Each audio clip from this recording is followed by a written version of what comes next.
Lancio di uova e fumogeni da una parte, lancio di hashtag dall'altra. Le due anime della protesta studentesca si sono viste a Venezia, dove si è tenuta la manifestazione più tesa e agitata del Veneto.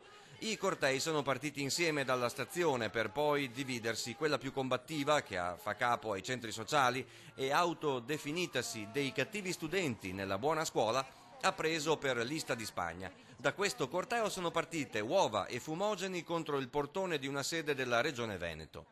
Noi vogliamo che la scuola sia pubblica ed accessibile, abbiamo diritto di studiare, riprendiamoci quello che è nostro. L'altra, più moderata, con cronaca in tempo reale su Twitter, ha gridato slogan ed esposto striscioni e ha raggiunto San Giacomo. Una volta lì gli studenti si sono divisi in 3 assemblee su didattica, lotta all'omofobia ed edilizia scolastica. Vogliamo più controlli agli edifici storici di Venezia che hanno bisogno fisico di controlli.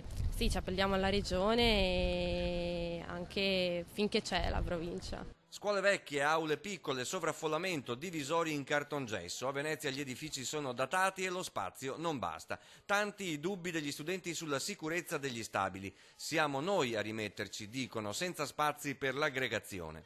Dai due cortei sono partite le stesse richieste. Quello dei centri sociali ha proseguito in Strada Nuova fino all'Erbaria. La prossima mobilitazione degli studenti medi invece sarà martedì in Regione contro l'omofobia. Noi sappiamo che la Lega Nord presenterà il 14 una mozione per la famiglia tradizionale, quella formata da uomo e donna che si sposano, e noi saremo lì a contestare questa proposta.